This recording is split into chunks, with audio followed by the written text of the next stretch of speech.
All right, all right, all right. Happy Friday. Happy Friday.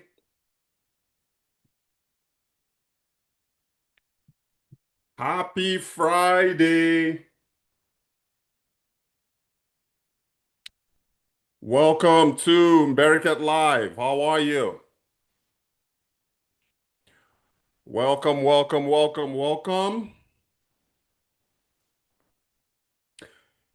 There's a link on the chat window for anyone who wants to come on as a guest. We are going to be talking about the dollarization of Nigeria. They're trying to dollarize Nigeria. The currency in Nigeria is naira, not dollars.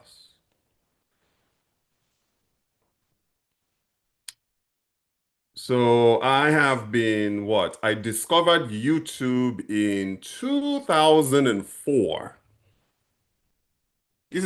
I'm kind of sidetracking here.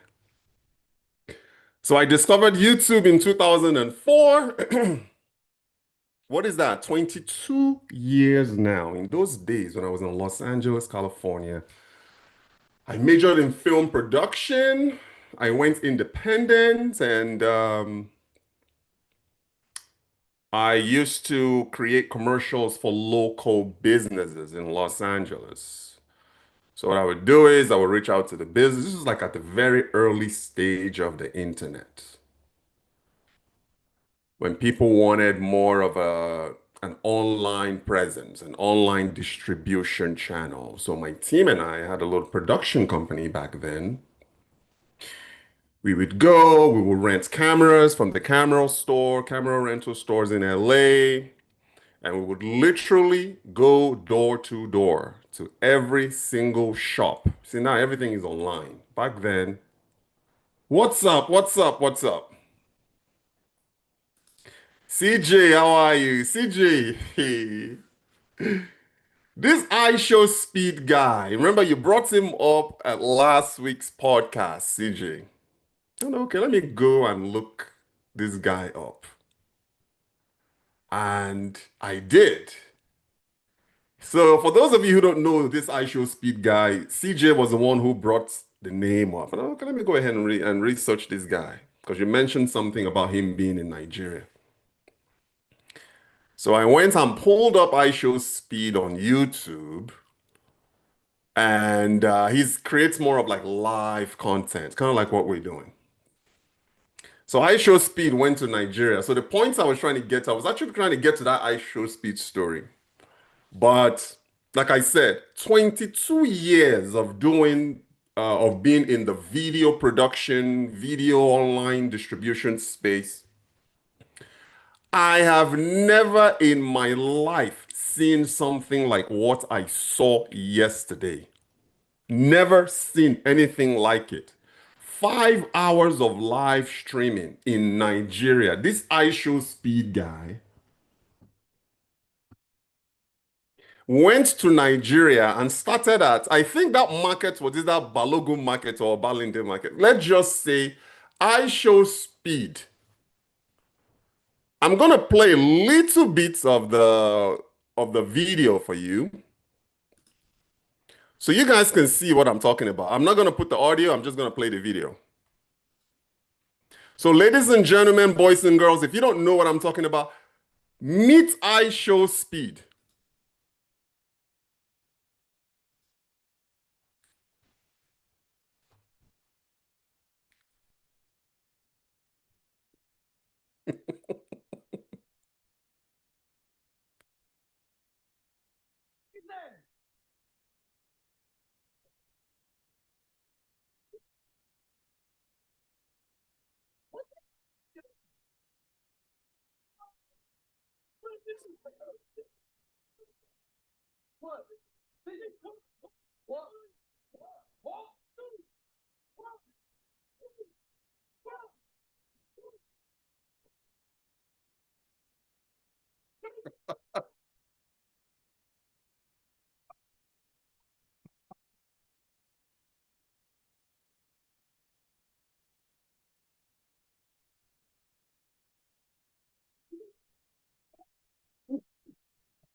Ladies and gentlemen,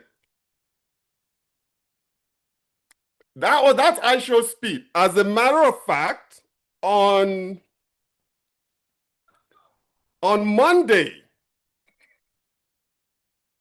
on Monday's episode, CJ, I am going to go deep into this iShowSpeed situation in Nigeria. This is a 21-year-old American kid traveling all over the world, just being himself. He went to Nigeria. This video, ladies and gentlemen, 8.8 million views thus far, courtesy of CJ, who pointed this guy to me.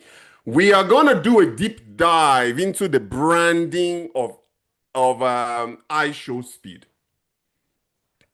I have never in my life seen anything like it. 5 hours of live streaming content. I am actually only 1 hour into it. I started watching it yesterday because, you see, I'm drinking water right now. I was super dehydrated yesterday.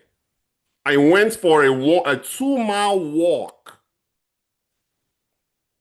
And I wanted to work out after that.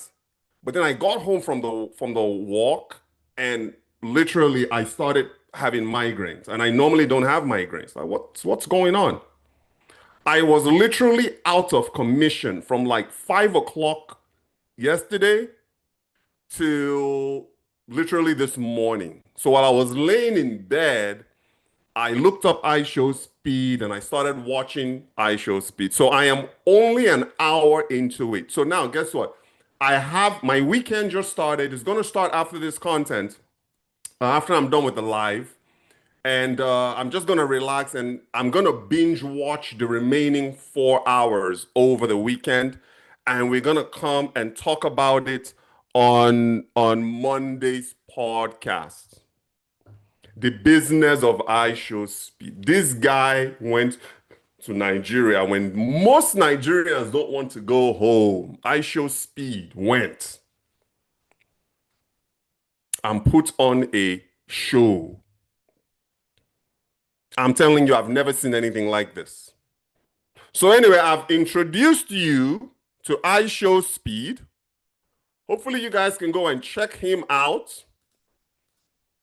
I actually just subscribed to him. And put on a show. What am I doing? Oh, I'm telling you.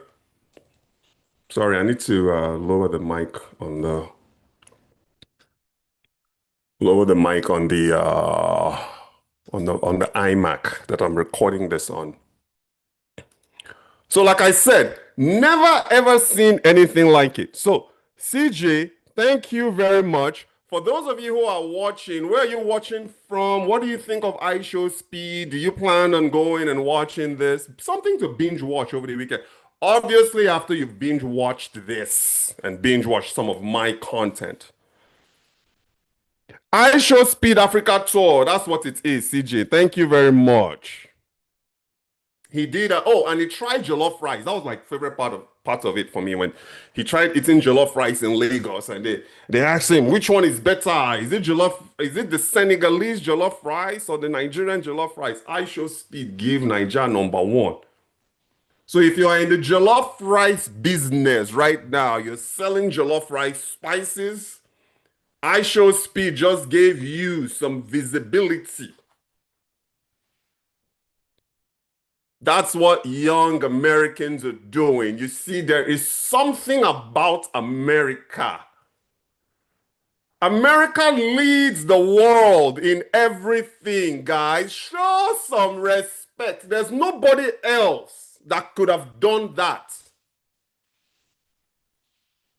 And congrats to iShowSpeed too for putting anyway, you can't do an Africa tour without stopping in Nigeria. I know this is a war. His goal is to tour the 196 countries in the world. That's his goal. But thank you, iShowSpeed, for giving 8.8 million views so far, this guy. So that was my story. Like I said, 22 years of being on YouTube on and off for the past 22 years. Never seen anything like it. So CJ from Canada, thank you so much for pointing this out. We need to do a case study on this iShowSpeed YouTuber. Like you said, CJ. Well, anyway, Nigeria can't afford him though. I don't think that there's any kind of money that you can pay him to promote the guy is a global star. He's a global star. At this point, think about it. The production budget for iShowSpeed to tour the world and to tour Nigeria, I don't think any brand out there right now can pay that. You understand what I mean? So he generates his revenue just based off of the advertising that ran on he's got like what 50 million subscribers. And by the way, talking about subscribers, we are nearing 22,000 subscribers right now. Get Mbereket live over 22,000. Let's do it. I think we can do it in the next couple of days. So we are a baby. iShowSpeed is in Nigeria. Talking about baby. He went to Nigeria to hold babies and shake hands. Man. Anyway, I still have 4 more hours to go. That's why I'm gonna push the podcast till Monday so I can have something to talk about, give you guys some key points on on my observations, at least my analysis of what iShowSpeed is doing, putting Africa and the world on the map. A young kid, it can only happen from the United States of America. I just messaged you on WhatsApp. Yes, you did. Another young black streamer, Kai Sinat. Okay, I'll look him up too. Kai Sinat visited Africa a few months prior. That one ate swallow and some Caribbean stuff, but raised in the USA. Huge views, I bet. You see what I'm saying, guys? iShowSpeed, thank you for putting Africa on. And also, he went and enjoyed himself. I mean, man, that's what it's all about. Just going and enjoying cultures. And there was a guy that asked him a question about what was your initial perception of Nigeria before you came. iShowSpeed said, I don't have any perception of nothing. I just go to these places and experience those places in real time and in live in front of my audience. Basically, the audience they're living vicariously through iShowSpeed as it travels the world.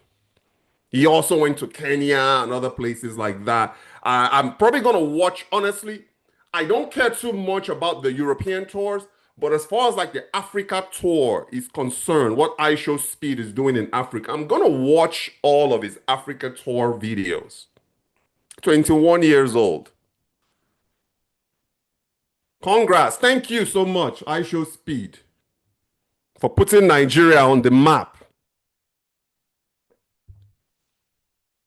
Like I said, 22 years, never seen anything like it. So let's talk about the topic of today. kind of moved away from there because I wanted you guys to meet this guy. If you don't already know him, he's got 50 million subscribers all over the world. I'm pretty sure me introducing iShowSpeed on this podcast doesn't really move the needle for him. But hey, I discovered him through one of our audience, CJ, in one of our viewers, CJ in Canada. So thank you for that. So let's get into today's topic, the dollarization of Nigeria. Nigeria is experiencing informal dollarization unrelated to monetary policies right now. Everyone is just trying to do their own thing. They're just kind of making things up. Illegal, by the way. This dollarization of Nigeria is illegal.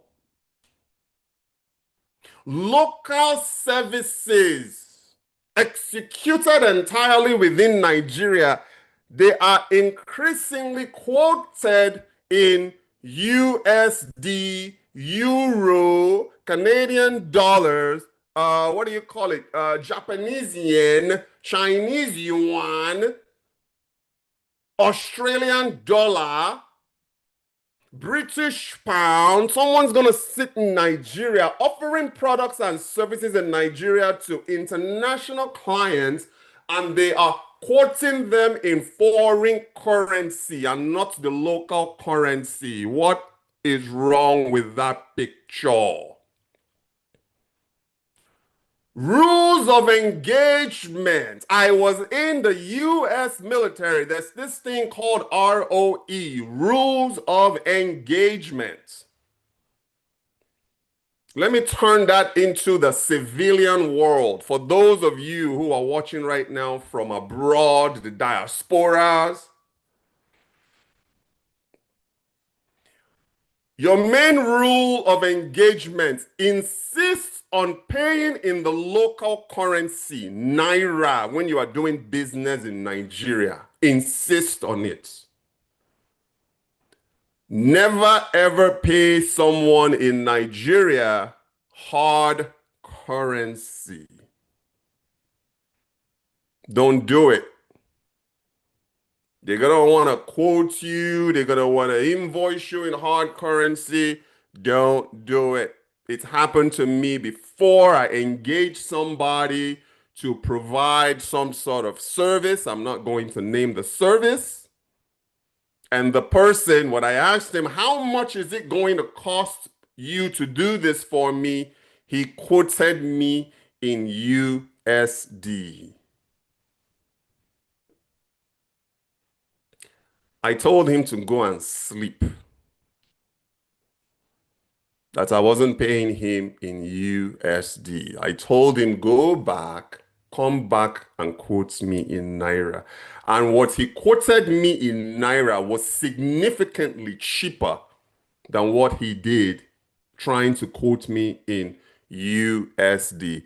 I did engage him though. I hired him, and when he completed the project that I asked him to do, I paid him in Naira.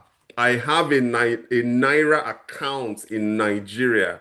But this does not apply though to, let's say, employers like foreign companies who don't have an account, a Naira account in Nigeria. Those guys, you can pay your workers. If you're working remotely, like my sister is right now, she's in Abuja. She works remotely for a company in Canada. That company pays my sister in USD because they are not a Nigerian-based organization. It's no different than if they were to hire talent from Pakistan or China or India or the Philippines. They pay them in dollars through Payoneer, which is a payment app, and then the money is sent directly to them in Nigeria. There, they have to pay the fees to be able to, repatriate that dollar into Nigerian currency. That's different. But as far as diasporas are concerned, rule of engagement, you want to pay, and you should always insist on paying in the local currency there in Naira. So today's live briefing is gonna document. We're documenting how dollar pricing for naira-based services distorts accountability, weakens trust, and constrains long-term diaspora capital flow. So let me give you guys some statistics for those who don't know. The Dirty December not just finished. Dirty December just wrapped up now, December 31st. Who do you think is running Dirty December? Do you think it's locals or the diasporas? $70 million flowed 2024. The figures are not out though for 2025 Dirty December, but 2024 Dirty December, it was 70 plus million dollars that was transacted and infused into the Nigerian economy by the diaspora and their friends and their family and loved ones who came to Nigeria to celebrate the holidays. You see, Nigeria, we took the Dirty December thing that Ghana started and we ran with it. Now we've branded it. It's a Nigerian cultural event now every year to where diasporas go home the month of December and celebrate and bring their hard-earned foreign currency, exchange it into the Nigerian naira. iShowSpeed said it, called it Nairu. iShowSpeed, no be Nairu, na Naira. They should have corrected him, but they didn't. So let's look at some of this top 10 data-driven Nigeria diaspora capital. Remittance size in the year 2024, Nigerians in the diaspora sent an estimated $20.9 billion in remittances to Nigeria in 2024. That's a fact.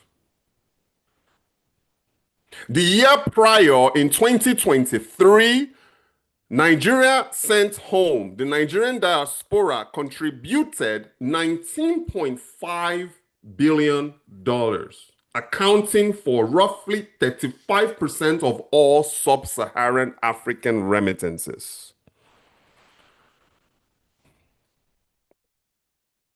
Diaspora population estimates.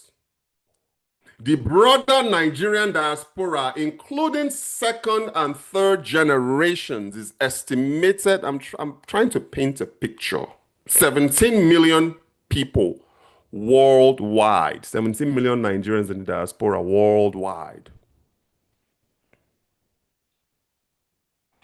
Approximately 2.1 million Nigerians reside abroad as migrants, up from 610,000 in the year 2000. That is a 244% increase. Show some respect. Remittances versus GDP. Nigeria, we are currently between $185 billion a year to $285 billion a year in GDP. We contribute less than 0.3% in global GDP, which is currently $100 trillion right now.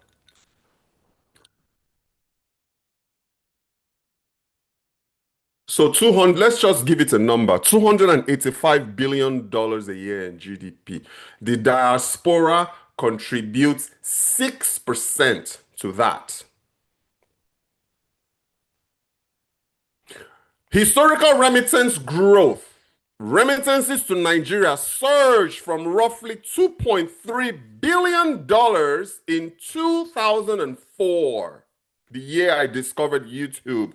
22 years ago, it was 2.3 billion in remittances 22 years ago. Fast forward 22 years later, we are at $20.9 billion. Look at that growth. In 2019, this was just right before the pandemic. We were at 25 billion, so we still haven't recovered just yet. We were at $25 billion in 2019, and then the pandemic happened and we kind of dropped a bit, but now we are getting back up. It's probably going to take us about 5 more years for us to pass that $25 billion in remittances in 2019.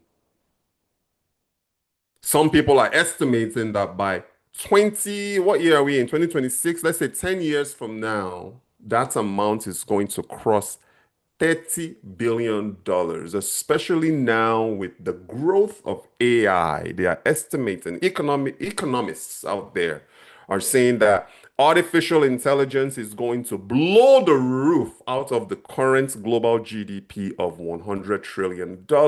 So they are looking at roughly about $300 trillion because of what is happening currently with the surge of artificial intelligence solutions. You already see where the money is going. A lot of US companies right now are investing billions and billions of dollars in artificial intelligence. And by the way, Nigeria is not even on the conversation. We are not even on the conversation. Sub-Saharan African remittance leadership. Nigeria consistently ranks as the highest remittance recipient in sub-Saharan Africa. We are ahead of Ghana, we are ahead of Kenya.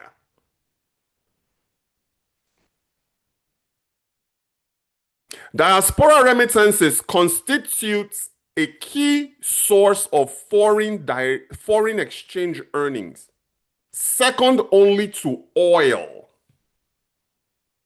for Nigeria's external accounts. So you know that we have oil, which is 90% of Nigeria's revenue. So the bottom line is this, ladies and gentlemen. Without the diaspora, Nigeria's economy will, almost guaranteed, will collapse. So we need to understand the importance of the diaspora market for all those who are out there trying to create their own informal economy, trying to charge and bill people and quote people in foreign currency instead of the local naira. Just understand that what you are doing is you are helping and contributing to pushing out diaspora capital flows. Because if the diaspora feels that they are being taken advantage of,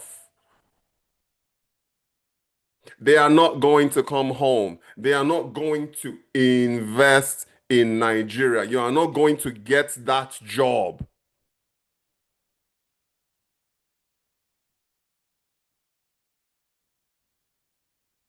So this informal nonsense has got to stop.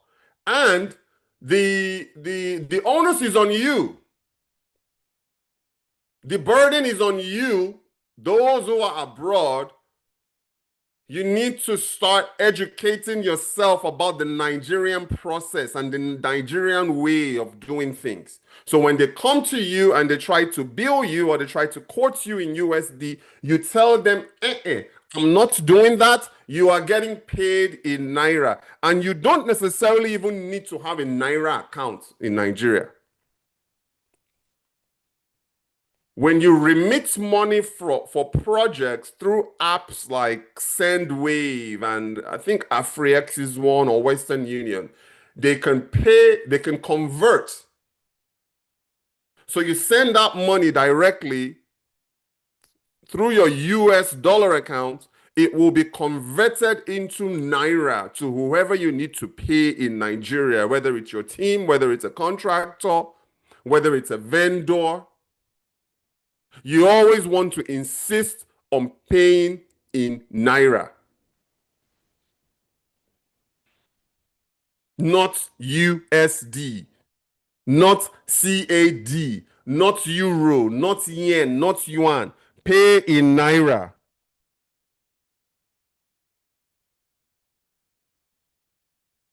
We have got to stop this people taking or trying to take advantage of the diasporas. You need to do your homework and understand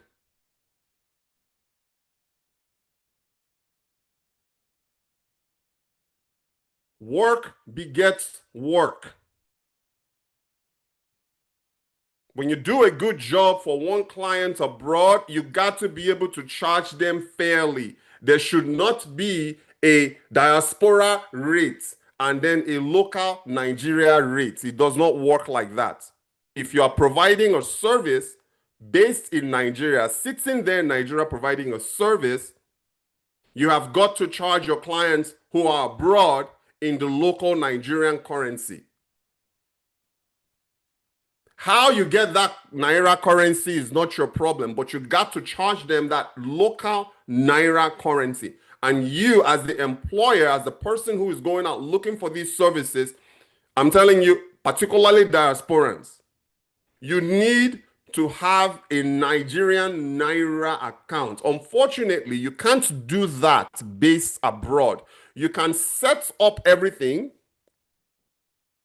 You can reach out to a banking institution in Nigeria. I bank with EcoBank. Pick any bank in Nigeria. Nigeria has a very strong capital banking system. Your money is not, you're not going to lose your money.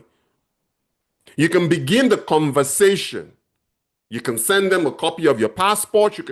They'll take everything that they need, all the information they need from you. You're going to need your NIN number.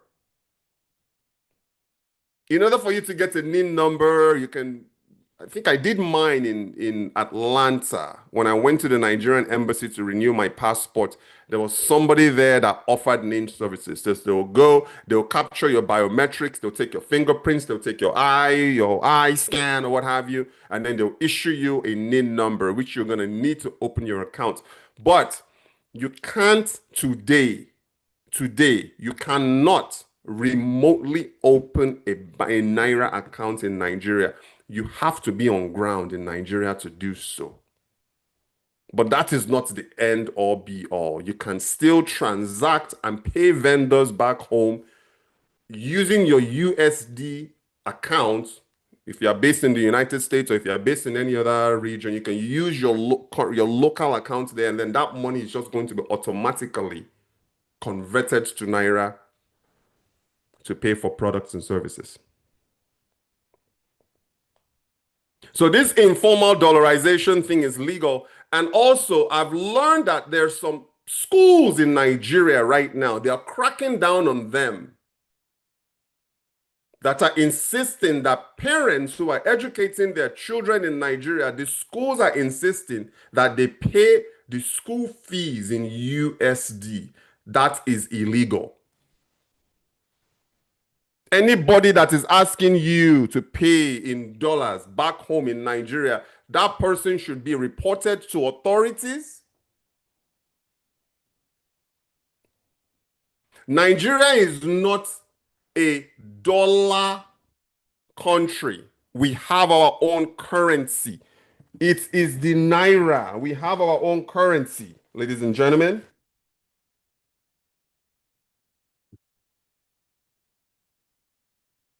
See what I'm holding? This is Nigeria's currency. Naira, not USD.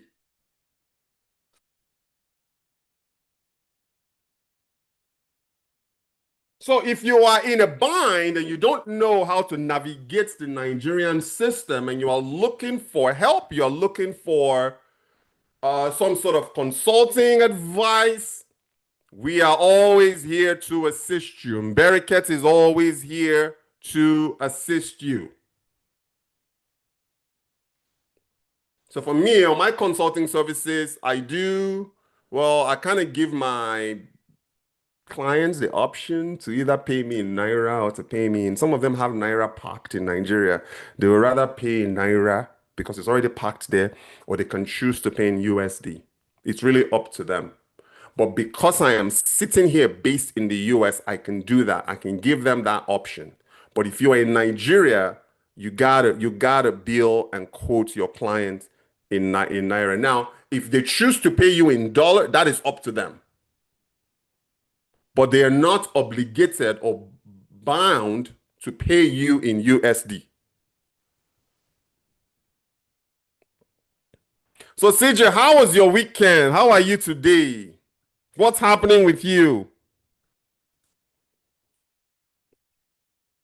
So, do you guys have any questions? Post in the chat. Post your questions in the chat. Yes, he did celebrate his birthday in Lagos for sure. Okay, oh, I'm frozen. I'm frozen. What's going on? What's going on? She's talking about the iShowSpeed guy. Yeah, that 21st birthday happened in Lagos. He mentioned that. So what questions do you guys have? Post in the chat. Post the chat. You post your questions in the chat. What do you guys have going on this weekend? My weekend is loaded. Tomorrow, Saturday, we might go for a bike ride. We just got what, 3 beach cruisers. We're probably gonna go for a bike ride with the girls. And then on Sunday, it's Super Bowl Sunday, American football. People in Nigeria don't know anything about that. But it's a big deal on Sunday, Super Bowl Sunday. So we're gonna spend time with our friends out here in Vegas. And then Monday's topic, Monday's topic is already done. We're gonna break down and analyze this iShowSpeed movement across Africa. I'm okay. Finish work early today. Good for you. What are you gonna do? What are you gonna do, CJ, for the rest of the day? What are you gonna do for the weekend? I'm waiting for Kate. Actually, when I'm done with this, I'm gonna step out and then hopefully Kate gets home early. She's actually off on Monday. You know, you guys, Kate is a teacher, so she's off on Monday. It's a holiday on Monday.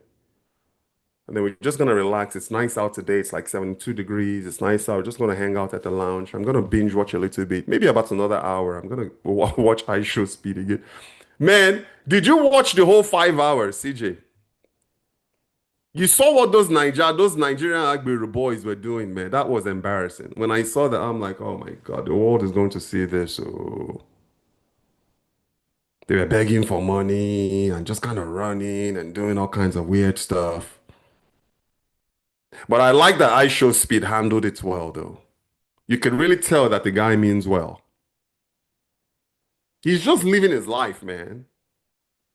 Man, I wish I had social media when I was 21. We didn't have that. We had those big brick phones. We didn't even have, there was no, well, when the iPhone launched what in 2007. I had a little flip Sony Ericsson phone. And then from Sony Ericsson, I went to BlackBerry. Who remembers BlackBerry? I didn't get an iPhone until iPhone 4S. So I missed the first one, missed the second one, missed the third iPhone. I started my iPhone journey with the iPhone 4S. And now I have the iPhone 16, which is I'm not eligible yet for an upgrade until the end of this year. So I'm gonna miss 17 and I'm probably gonna upgrade to the iPhone 18. So we do ours every 2 years. So we always skip the odds and just go for the even. So it'd be, like I said, I did 4, then I did 6, then I did 8, 10, 12, 14, 16. Then I'm gonna do iPhone 18. So every 2 years. Yes, that was embarrassing. You kind of saw another funny part was the one in that prison, right? That prison turned it into a park. I didn't know this though, guys. I mean, I was born in Lagos, Nigeria. I had no idea that such a thing existed. Didn't know. And then you saw all those kids there skateboarding, and I like the tricks though, like the guys on the bikes. I really like what they did. So, like I said, I'm only an hour into the iShowSpeed Nigeria tour. I have I'm off and free this weekend, so I'm looking forward to binge watching it. And like I said, we're gonna talk about it on Monday. He experienced some racism in North Africa. Interesting. Which part of North Africa? Which specific country did he experience the racism at? What kind of racism was this? She just said she's going out to dinner and a movie. Go and see Millennia now. Go and watch Millennia. Go on a date and watch Millennia, CJ. What is everybody else doing this weekend? CJ is a Nigerian diaspora in Canada, facing home. She's got plans for Nigeria. What's everybody else doing this weekend? CJ, what is your favorite dinner? What's your favorite food? I just ate, what did I just eat for lunch? I ate some beans and some, this was leftovers though from yesterday. Ate some beans with some tortilla and some beef and a little bit of like salad was what I had for lunch today. So my meal plan, guys, I load up protein early in the day. Like that book that I told you, CJ, from this lady, Let's Eat Right to Keep Fit. She said to eat breakfast like a king, eat lunch like a prince, and then eat dinner like a pauper. So I generally load up in the morning time. I try and get at least minimum of 50 grams of protein in my system, and then that carries me throughout the day. And then at night, I'll have a little bit of a snack, maybe eat some nuts and just have like light dinner. And then I'll go to bed and repeat the process the same day. Algeria, they were throwing things at him and calling him, are you serious? You see, those guys don't really, like I said, I have a friend from Tunisia. Those guys belong to what is called the MENA group up there, the Middle Eastern North Africa group. They only tend to claim Africa when it's convenient. But they really don't want anything to do with Africa, really. They're more like Middle Eastern, that's what they really tie themselves to. They don't, honestly, as you guys know, it's the Sahara Desert that separates North Africa from Sub-Saharan Africa. Because you said that, I don't even want to even watch the Algeria side. I think I'm just going to focus more on the Sub-Saharan African tour. Like I know he did something with Kenya and he did something in Ghana and Senegal. I'm going to watch those. As far as like the whole racism thing in Algeria and all that stuff, it's just insane. My favorite is nice lobster and fish stew and plantain. You have nice taste too. You see, for us, lobster is more of a treat. It's not something that we eat every day because it's just too expensive. I think a pound of lobster in the US is like $20 a pound. And that's just like enough to maybe feed two people. But we are really huge on shrimp though. We eat a lot of shrimp because it has high protein. And then we eat what? Crab legs. We eat that quite a bit out here. But lobster is usually kind of like a birthday or something. Like my birthday, Kate will make me a nice lobster for my birthday. Or my Egyptian friend had the audacity to say I'm not African. Ah, wait a minute. The Egyptians said that they weren't African, or they were saying that you, CJ, were not African. So in the northern, lobster is a treat. So yes, now like 20 something dollars a pound. And it depends on the season too, the time of year. You know what I mean? Because sometimes you have like peak season, sometimes you have slow seasons. And depending on the time of year too, it could be quite expensive. What's even more expensive than conventional lobster? It's like what do they call it? Organic lobster. Don't fall for that crap. All lobster is the same. Seafood. I love fish. Have you eaten shark? CJ? He said he isn't okay, he isn't African. Of course now. You see, most of these North African people don't really claim. Okay, so if he's not African, then what is he? Is he Middle Eastern? They don't really claim Africa like that. Like my friend who's the Tunisian, when I first asked her where she was from, she told me she was from France. Because Tunisia and France, they have a close relationship. Most people who speak the Tunisian language, they also speak French. So when I first saw her, and I asked her, "Where are you from?" Because I knew she had an accent. Kind of was like, "Where are you from?" She said, "Oh, I'm French." I'm like, I'm Nigerian." And then that was when she said, "Oh, yeah, yeah, okay. By the way, my ancestry is Tunisian." I'm like, "Oh, so where were you born?" She said she was born in Tunisia. And I'm like, "Well, if you are born in Tunisia, then you are a Tunisian. You may have links with France, but you are a Tunisian. You are not French. You speak French, but you're Tunisian." So they don't really claim, those guys don't really claim, they don't claim Africa at all. They'll usually claim Middle Eastern or they'll claim Europe. So you have what? Egypt, Morocco, Tunisia, Algeria. Who else is in that area? I said Egypt. Who else is in? It's like six nations up there. I know Sudan is there, but Sudanese are like black North Africans. He's like, yeah, yeah. So they speak Arabic there. They do speak Arabic. Yeah, shark is good. I also like, it's very meaty, very, very meaty. It's almost like you're eating steak. I also like swordfish. Try swordfish as well, CJ, if you haven't. And then if you're salmon is another one, but salmon is very, very oily, but high in protein. So we eat quite a bit of salmon. We also eat tilapia. We eat a lot of tilapia. Tilapia is like cheap. It's like super, super cheap. But for people but it's very lean. Like if you're trying to work out and lose weight and you're looking for that lean protein, tilapia is where you want to, is what you want to do. You want to go for tilapia,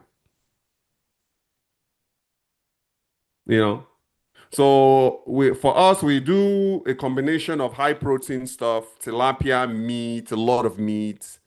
Occasionally we'll do beans. But I've also been slowing down though my intake of carbs. Honestly, I stopped. We stopped eating rice for the most part. So to substitute for rice, we eat kush now. Some. It's still carbs, but not as bad as rice. Because I noticed that my gut was getting a little bit. I'm 6 foot two, 215. Like my peak weight is 210. That's like my optimal weight. So I am off right now by 5 pounds. You know what I mean? But when you have kids, man, that dad board is real. But I still try to maintain. These days, though, I've been doing more walking. I still, I used to lift heavy. I don't lift heavy anymore. I do lighter weights, but then I do a lot of reps. And then I try to get in at least 2 miles of walks every day when my time allows. Like yesterday, I did 2 miles. Today again, I'm gonna do another 2 miles. Maybe I feel good today. I've been hydrating. I've been hydrating a lot today. So I'm probably gonna do some reps, some lights, maybe 180 pounds of weights. Maybe leave that too.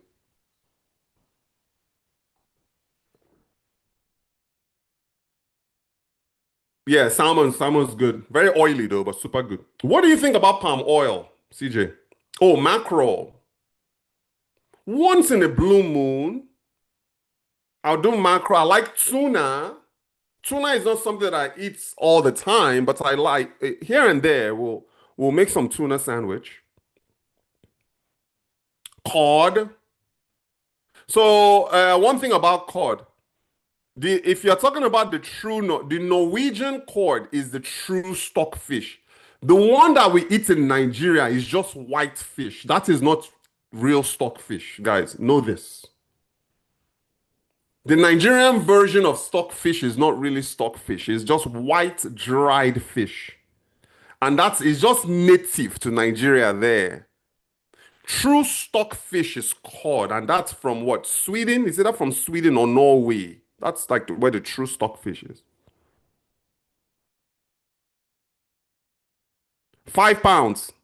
Seriously, I'm at 215 right now. I want to get back to 210. Because when I'm at 210, I have that bounce on my feet. I feel lighter at 210. Right now, 215 to me, to be honest with you, is a little bit too heavy for me. And the majority of it is like literally sitting at my core right now. My arms are good, my back is good, my legs are okay. It's just that my belly side, we just can't get small. That's what I'm trying to bring back down.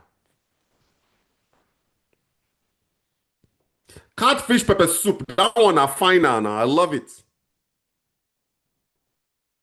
Do you know much about exporting palm kernel shells? Somebody asked me about that. Okay, let me ask you this. You know palm kernel shells in Nigeria is a waste. They just get rid of them. Why would you want to export palm kernel shells? I'm just confused. For what? What use is palm kernel shells abroad? When in Nigeria they use it to maybe do fire, they'll start fire, is literally waste in Nigeria. So I'm trying to figure out what commercial use is palm kernel shells. Palm kernel nuts, I get. But palm kernel shells, what are you going to use it for? Palm oil, I've cut down on palm oil, but it's still prominent in my life. We have palm oil too. And to be honest with you, palm oil, from the research that I've done, ladies and gentlemen, people are saying that palm oil is not healthy for you. Most people in the Western world don't really cater too much to crude palm oil, CPO. That's what Nigerians eat. CPO, crude red oil is what we eat. What the world uses is RPO, refined palm oil. That one is popular in the US. But Nigerians can't refine palm oil now. All those village people in Nigeria, all those people are all CPO guys, crude palm oil, red oil. That one, that is mostly consumed by Nigerians and Western people in the Western culture, other African countries. Majority of them they can't process crude oil to refined. You know,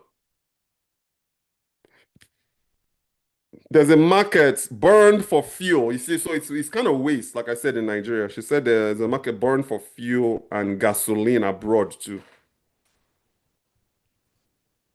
Do you have a supply? There's a bunch of people selling palm kernel in Nigeria, but it should be relatively easy to export now. We are deep into exports. But we used to export palm oil in the past. We sold quite a bit. Like I said, we got out of that business. And then somebody reached out once to us asking about what CJ is talking about, the palm kernel, if there was a market for it abroad. I just don't know how you can. Let's search Amazon. Let's look at Amazon for a second to see if there's anybody on Amazon selling palm kernel. Let me pull up Amazon. And maybe guys, we can look at some Nigerian products on Amazon for those who are interested in exports to see what people are buying.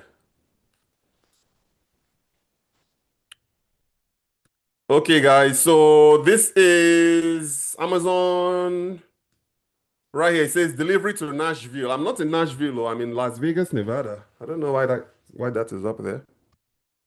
So CJ, we're gonna look at the palm kernel together and see if people are selling palm kernel there.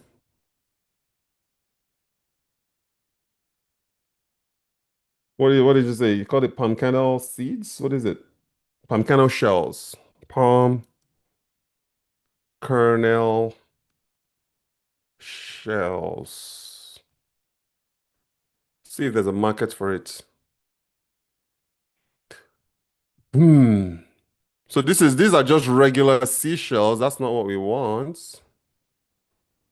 Would it be under African palm kernel shells?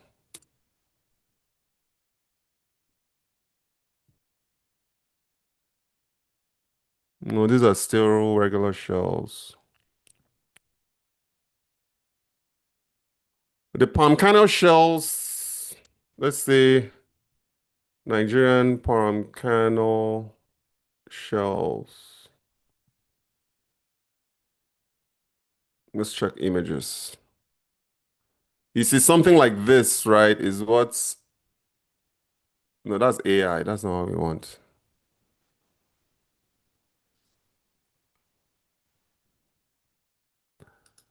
Let's see.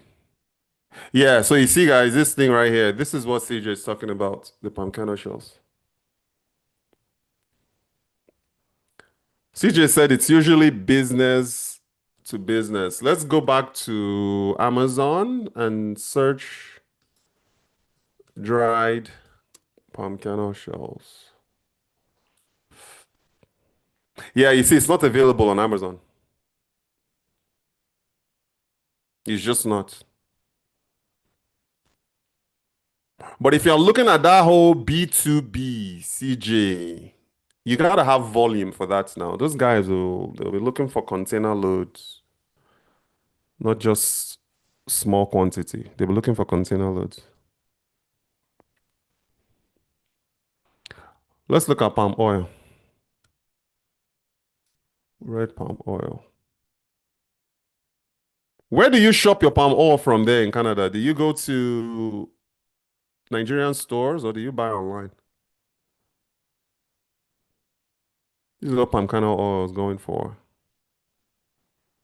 So you got a 67 fluid ounce here for $24. So you got this Valona red palm oil for 31. Yeah, we dabbled into the palm oil business, but it was just too messy. It was too messy for us. So we got out of it. So yeah, we have a full, actually we have enough palm, honestly, enough palm oil here at home to last us another what? Maybe another year. So there's a lot of Nigerian products that we don't need. We don't buy anymore from the US because we import from Nigeria. All right. So yes, guys, let's yeah, I gotta wrap up here. It's an hour.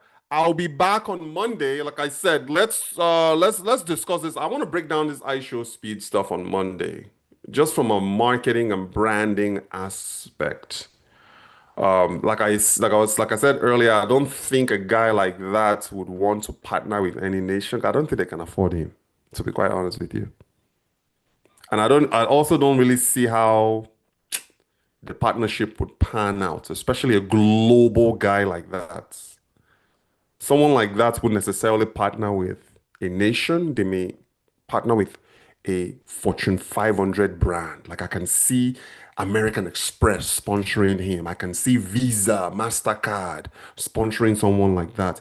I can see aviation companies like Delta Airlines and United Airlines, someone like sponsoring him. You know what I mean? But as far as like partnership with a nation, I just don't see how that would pan out. Someone like that needs to partner with a global brand, like American Express, a Delta Airlines, the Virgin Atlantic Airlines, someone like that is what I feel would be a good partner for iShowSpeed because they have the money.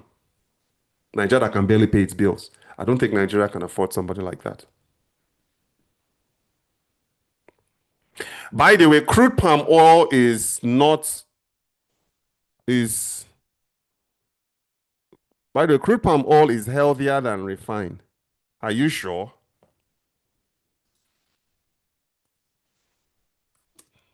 Is crude palm oil healthier than refined?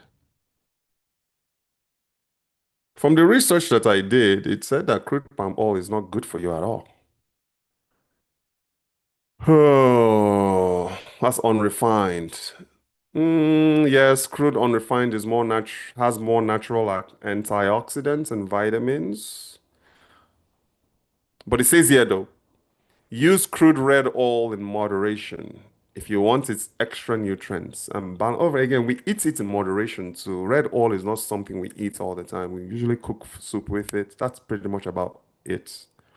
Occasionally, kids mix jollof rice with the red oil. I don't think we haven't used refined palm oil. We kind of tend towards like canola oil or vegetable oil or even olive oil. In some cases, at one point, we tried coconut oil, but our go-to for local Niger swallow jollof rice is red oil, and then for every other thing, we use uh we use vegetable oil and canola oil. Okay, CJ, I will catch you hopefully later. Now we can chat, and then I'll be back on Monday. I wish you all a wonderful, wonderful, wonderful weekend. Um, Yes, all in moderation because they are calorie dense. What's your favorites? My go-to, what I use for like eggs and stuff, it's canola oil. What do you guys use? Do you guys like canola oil? Do you do palm oil? Do you do vegetable oil? What do you guys use? Nigeria is really lacking though in the edible oil sector. We just don't have we just don't. You look at the companies that are making the Okomu oil and the Presco oil, those are like the main two major ones that are exporting to some degree. But like just small micro Nigerian businesses, they still don't know how to refine, even crude oil, they still don't know how to process crude oil safely. There was a video that somebody showed me a long time ago. Uh, they showed me a crude oil processing facility in Calabar. Those guys, they all had their shirts off. They were all in short knicker. They didn't have, they were just marching and stepping on, they were pouring it anyhow. That's what they are selling in the local Nigerian market. Someone like NAFDAC comes in and they'll shut them down immediately. So Nigeria, we got a long way to go. We honestly, that's why we don't really export much outside of crude oil. That's why the non-oil sector of Nigeria continues to struggle. We don't really have standards. Nothing is really standardized. And we also don't really have certifications. Even basic ISO 9001 certification, most Nigerian factories don't have that. We got to fix these little micro details that international markets look for. But if you are trying to do this whole local manufacturing, local processing, your audience is going to be super limited. As a matter of fact, we are scaling outside of that whole Niger thing now. You know, we've already proven the concept. We kind of know that people want to buy our product, but we are not really pushing Niger anymore like that, like made in Nigeria, made in Africa. We're not pushing that anymore. We are just the product. You understand what I mean? We're not really pushing because sometimes that could cause a friction. That could cause somebody to kind of double check to see, is this really is from Nigeria, Niger? You know what I mean? So unfortunately, we want to be more commercial. So we don't really, if someone were to ask us, where is this product from? We would tell them it's made in Nigeria. But we are not pushing that anymore as part of our narrative. For instance, our crayfish that we are planning on scaling now. Like we want to get into Whole Foods, we want to get into Walmart, we want to get into regional grocery stores. That is why I was telling you guys last week that we are pulling out of every other product that we are selling so we can focus on our umbilical crayfish. Premium seafood seasoning.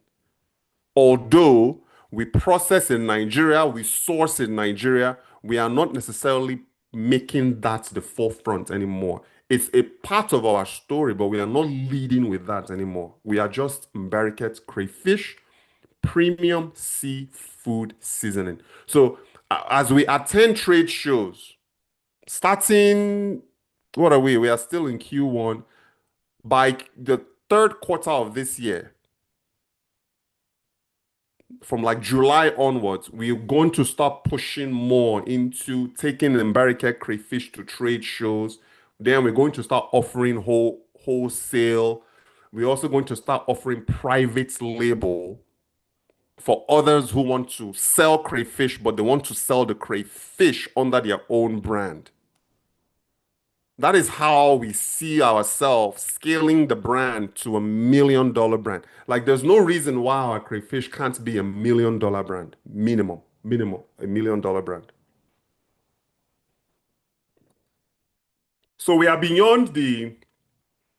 I feel like at this point, because we've done our market research, we've gauged the people that buy our products. Most of our customers are not even Nigerians. Majority of our customers today are Americans. So we want to, yes, the Africa thing is part of our story, but we just want to be known as that brand and just as Mbereket Crayfish brand. And that's what we are pushing. If we're going to get into these stores, we got to get out of that whole ethnic. We don't want to be like in the ethnic segment. We want to be up there with the McCormick's in the general seasoning, premium seasoning segment, and not tie ourselves anymore into the ethnic sector.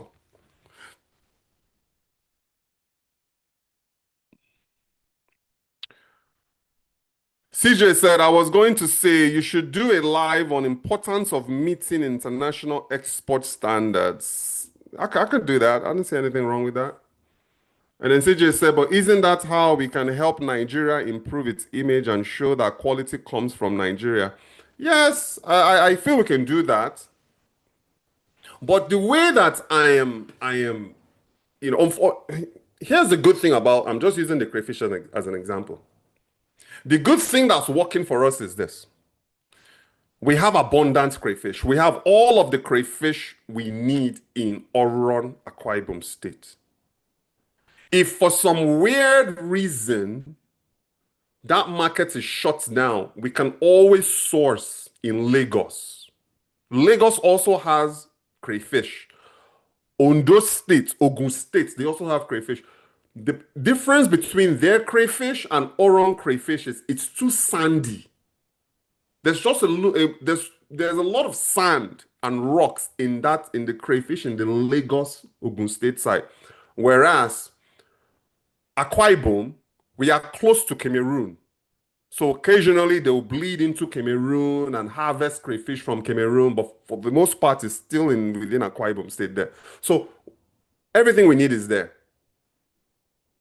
We can still continue to support, and we will still continue to support Nigerian fishermen. But I just feel like as part of our marketing narrative,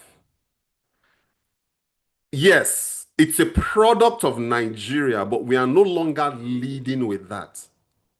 Because we've proven the concept over the past 5 years that most of our buyers, we've kind of moved past the Niger audience now, the Niger demographic.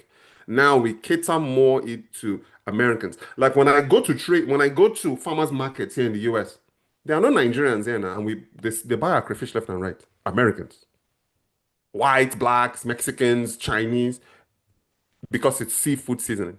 Now, if they were to ask, well, where is this from? We'll tell them the story. But we are no longer leading with that whole African crayfish, Nigerian crayfish thing. We are no longer doing that anymore. That actually impedes us, to be quite honest with you. Because they're going to start saying, you're Nigeria, yeah, you know what I mean? The way now things are going on in Nigeria right now. I mean, Nigerian true and true, but I'm telling you, man, I'm not waving that flag like I used to anymore. You ask me where I'm from, I'll tell you I'm Nigerian, but I'm not really waving it anymore like that.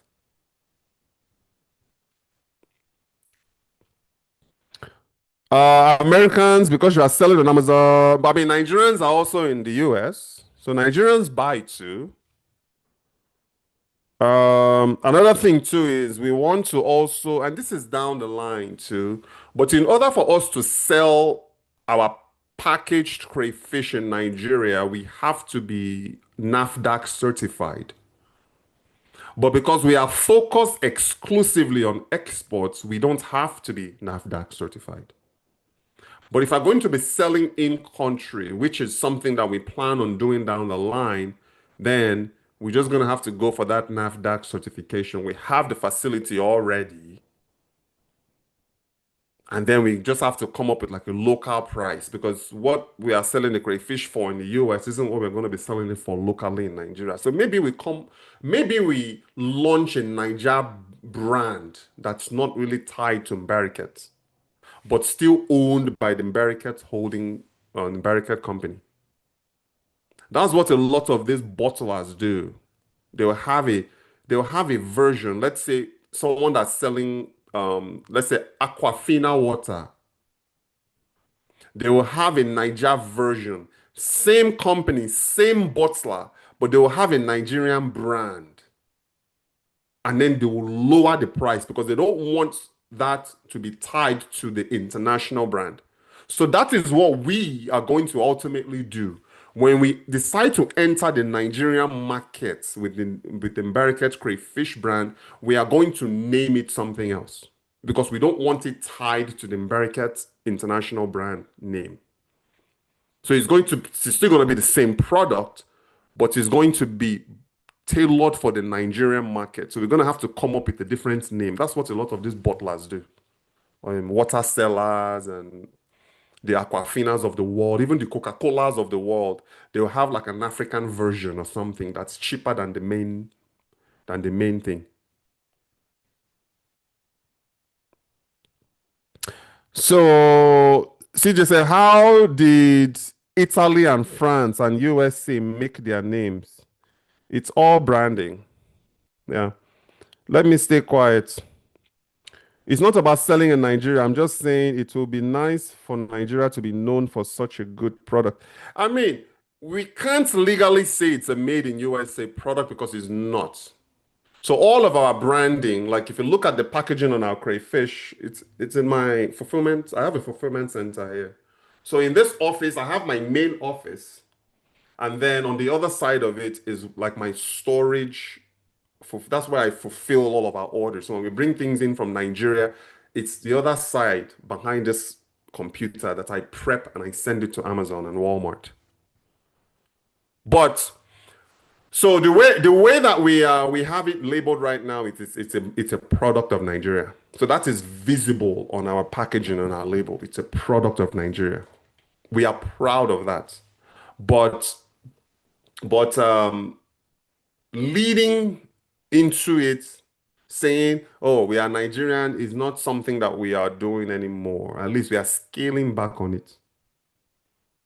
Because we just want the name to sell itself. We want the Mbariket name to sell the product. We also want the product itself, crayfish, to sell the product. And not so much made in Africa, made in Nigeria, made in Africa, we don't want, we're moving away from that. You can't be a multi-million dollar brand when you are an ethnic brand. You got to be able to cross over and appeal to a mass market. And right now, currently, we are still kind of in the ethnic section of things. We want to move out of that ethnic section into a mass market section. That is how you attract buyers from Walmart, buyers from Amazon, buyers from, man, there's a lot of grocery chains in the US. And the majority of them, they convene at trade shows and conventions. That's how you go. That's where you go and get buyers. And if your product is good enough, they will want it private labeled under their own brand. That's how you go from here to here. And that is why we are moving out of every other category, every other SKU. We are getting rid of everything just so we can focus on our crayfish brand.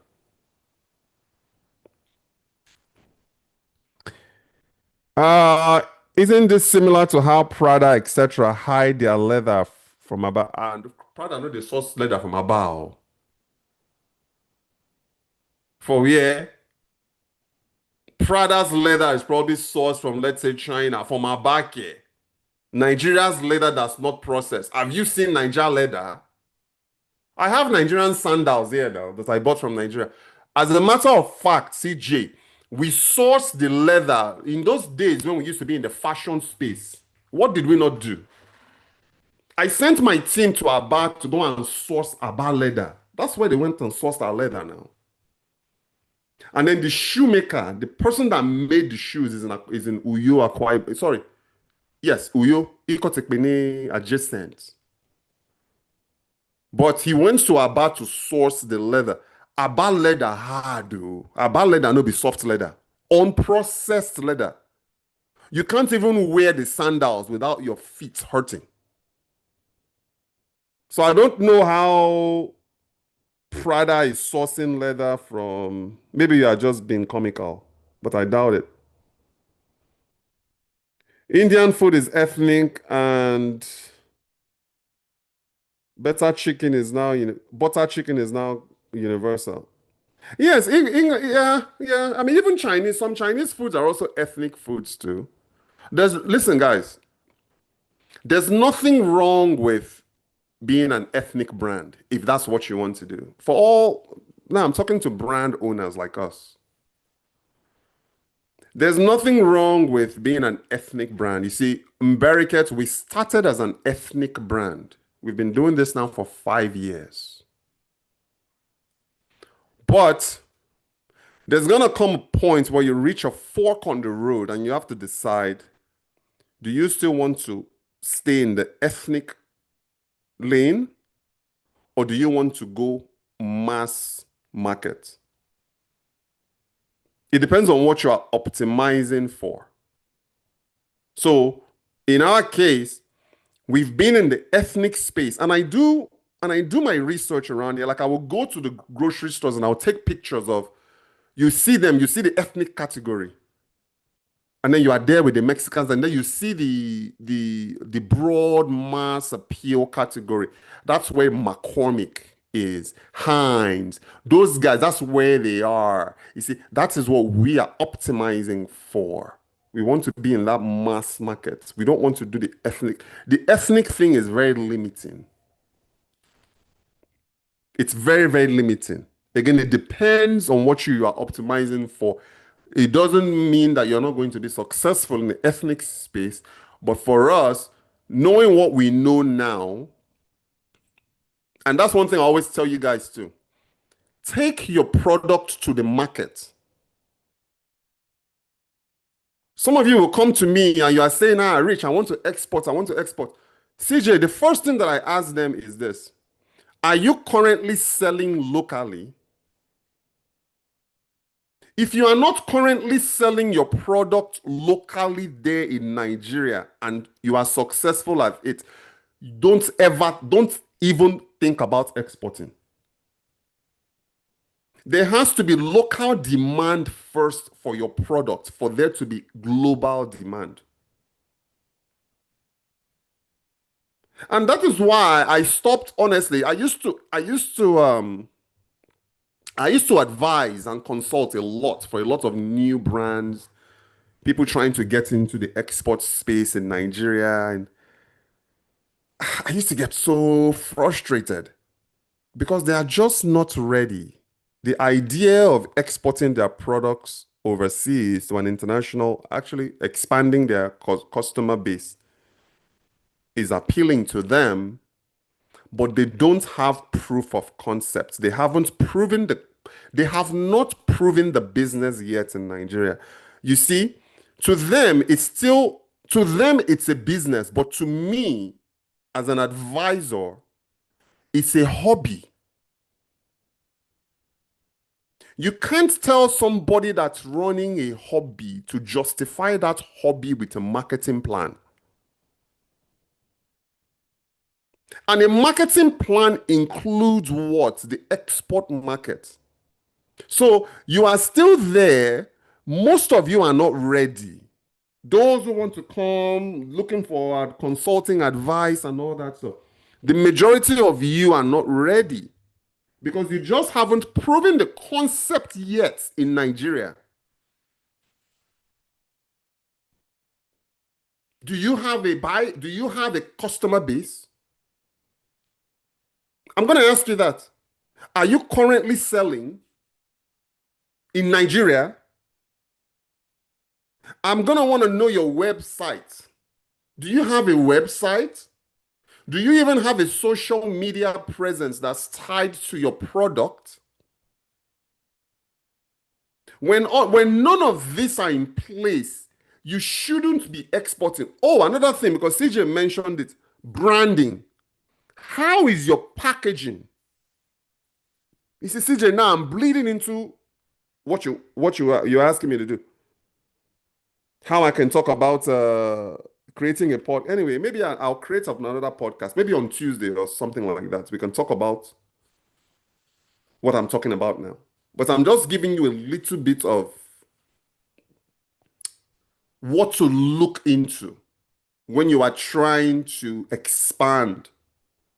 If you don't have a product that is currently being sold in Nigeria right now, you don't have a business trying to export. How many supermarkets in Nigeria right now is carrying your product? I'm going to ask you that. Are you at CJ? What is that name of that supermarket in Nigeria? The top one. I know that they've been closing. Is it ShopRite? Okay. Are you at ShopRite? Are you at your local supermarket there in Nigeria? Are you there? If you are not there, unfortunately, don't let anybody take your money from you. There's so many so-called export consultants out there in Nigeria right now, just swindling people, taking their money, helping them register FDA. They haven't made 100,000 naira yet selling in Nigeria. They are registering FDA, which, by the way, is actually free. But people are charging people back home. They are calling themselves FDA consultants, FDA this thing, FDA that. ShopRite, yes, that's the name. So you got to get into ShopRite. And another thing, so I'm giving you guys all this free advice. If you have a product, particularly a food product in Nigeria, start talking to chefs. Go to 3 to 5 star hotels in Nigeria. If you're in Lagos, try to get into Federal Palace, meaning find out who the chef is at Federal Palace. You see, that's where it starts. If you have crayfish, sell your crayfish to that chef so he can use it to make his ogbono soup and all this soup that they make.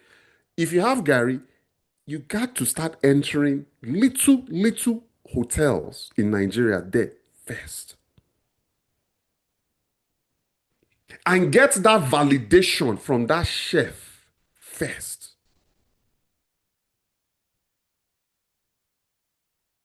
All those bukateria people there that are selling all those roadsiders that sell roadside food, if you so much so believe in your product, be their supplier.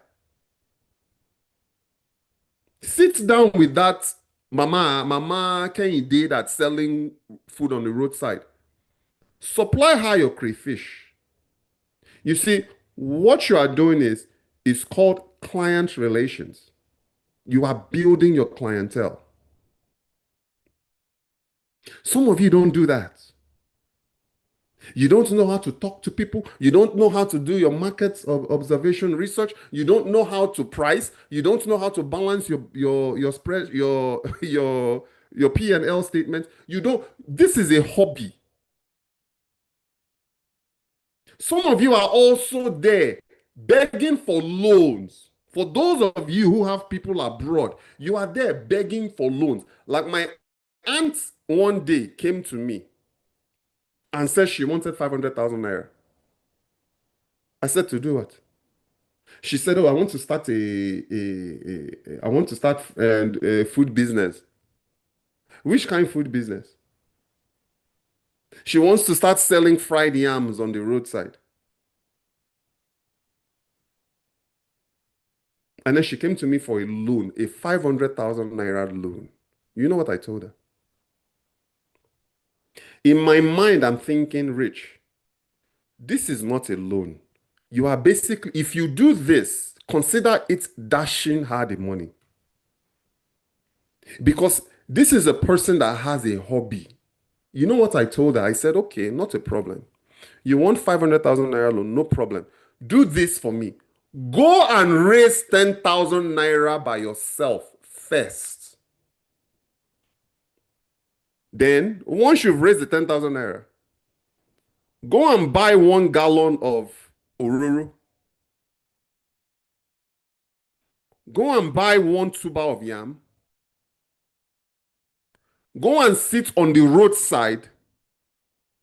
Sell that tuber of yam first. And then come back and talk to me. Till today, this was 2021. Oh. Till today, I never hear from her.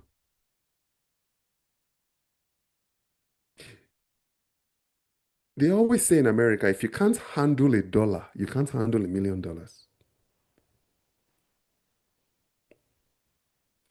Because the responsibility of running a business, remember, you got to go to the market and buy the yam. You got to go and buy the ororo. Then you got to go and sit on the roadside and fry your yam. And then just hope that somebody comes to buy that yam from you.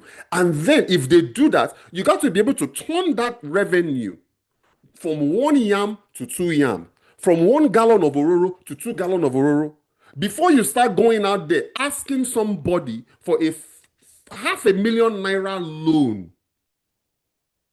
How much is 500,000? That's not a lot of money. But I wanted her to see that saying you want to run a business is more than just talking. You still got to get out there, wake up in the morning, be the first person at the market and be the last to leave. They don't have the discipline. They haven't sold anything locally in Nigeria and they want to export overseas. It does not work that way, ladies and gentlemen. Ladies and gentlemen. You don't have branding. You don't have a distinguished branding that separates you from the other products in the marketplace. You want to export. I'm sorry, it does not work like that. And some of you are trying to do way too much.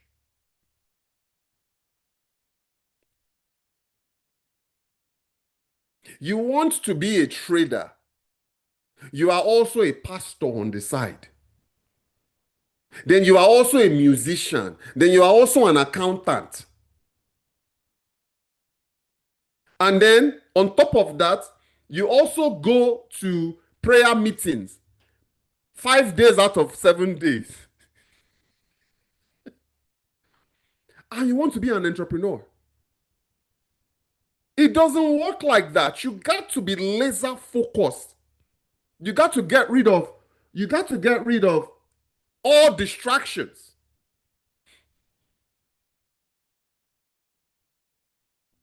So that is why I stopped doing these consultings with these new up and coming brand people who are trying to, because I'm like, man, I can sit here and take your money every day, all day long. But when I sit down and break down the realities, it's not as if I'm trying to push people away. I'm not saying don't get into business. But I want you to understand the realities of what it takes to run a business. Some of you want to consult with me today, and then tomorrow you want to make 1 million. It's happened. I had a client that was, and when I was breaking down, they said, I'm like, so what do you want to sell? But Rich, you tell me now. Wait a minute. So you paid for a consulting session for me to then tell you the kind of business for you to do.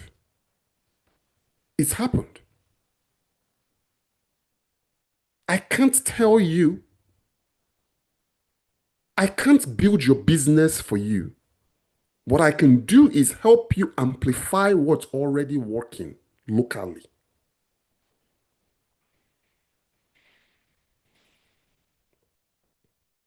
Everybody wants to, oh, because we are successful in the crayfish space, they also want to sell crayfish. Do you like selling crayfish? Number one. Do you even eat this thing every day like I do? Number two. Are you close to the source? Number three. Do you have good communication skills to be able to go out there and negotiate and build relationships? Do you have? Can you wake up in the morning and go and knock on doors? You see, this thing didn't start yesterday. I've been doing this since 2004 when I was in film school. I used to go literally door to door. I will go to every business in Los Angeles and I will knock. I will walk in, madam, I'll be film student too. Let me help you set up a YouTube channel. Let me help you do a 30-second commercial. That was what I did. And then after that, I got so much business from doing that that I stopped shooting the videos myself. And then what I did was just brand building,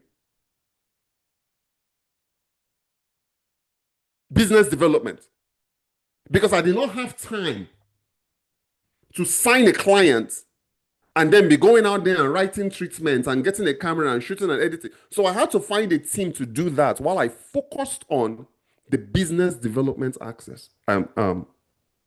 aspect of the business. Getting in front of people and just trying to sell. Also, that's another thing too. Are you a good salesperson? You can't be a successful business owner if you don't know sales. You've got to know sales. You've got to enjoy sales. And in order for you to sell something, you got to believe in that product.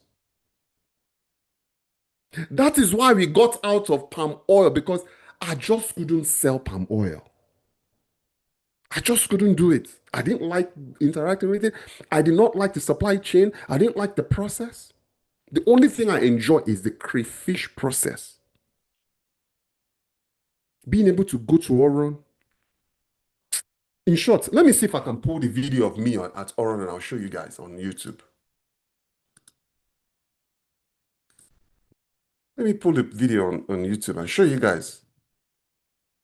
Somebody that's in college educated, based in the United States. I was in Oron, in Barricade, Oron, and I'll share it with you guys in a second if I can pull it up on YouTube. No, I have it. Okay, this is me right here. Oron, hold on one second. Let me just pull it and I'll show you guys. Show you guys.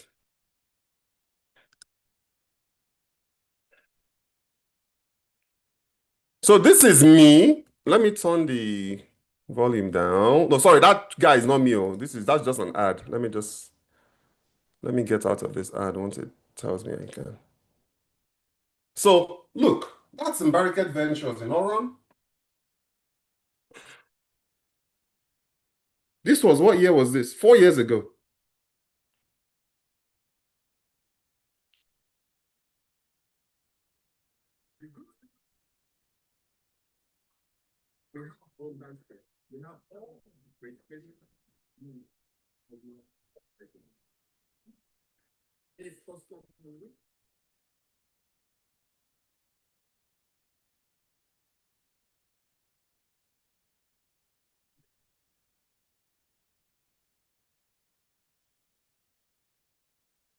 That's me in Oron.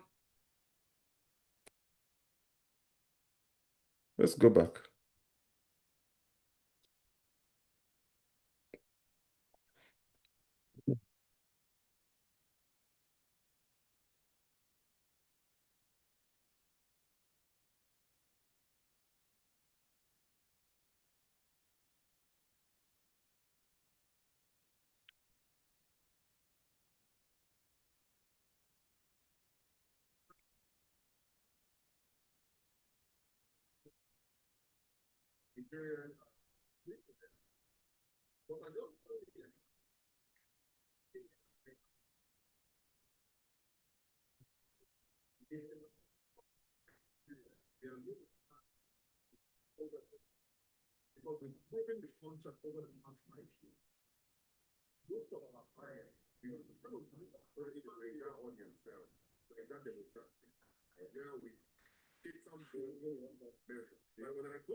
All right, guys.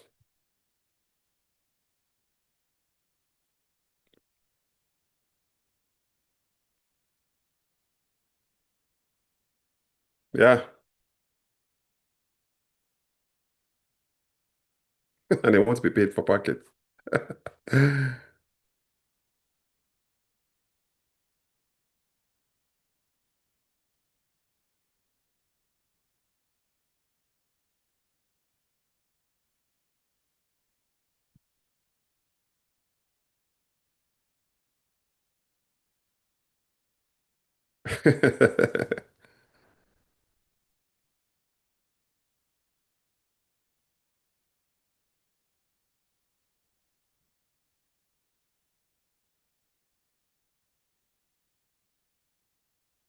Yeah.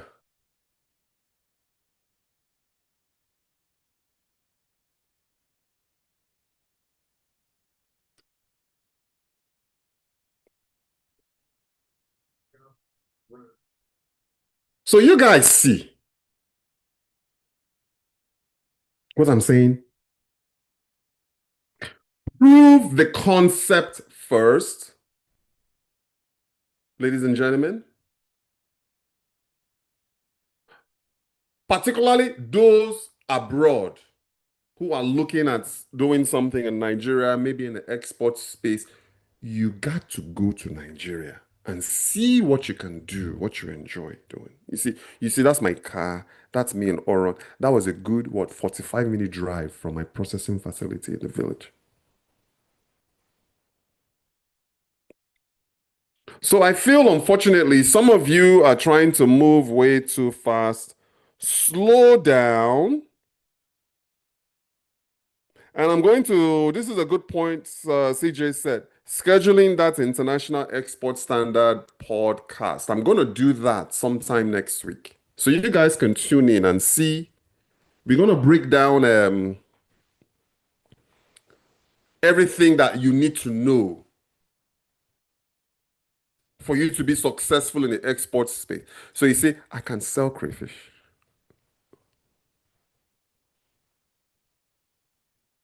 Okay? All right. I hope you guys found value in this. Like I said, we are almost at 22,000 subscribers right now on YouTube. Close. We want to get past 22,000. I want to get to about 25,000. Let's say by the end of the month, I want to hit 25,000. And then by the end of this year, I know it's a long shot. I want to get at least 100,000 subscribers by the end of this year. So if you guys find value in this, please like, share, and comment, and be sure to subscribe. CJ, as always, uh, nice having you on, and have a wonderful weekend, guys. We may or may not hop on, depending on how Kate is feeling, and I know you guys enjoy seeing her on the podcast, but we may or we may not hop on over the weekend. But if we do, maybe it will be a surprise podcast for you guys with Kate. Okay. But if not, I will catch you guys on Monday. Thank you so much for your time. Have a wonderful weekend. We will talk on Monday or maybe before.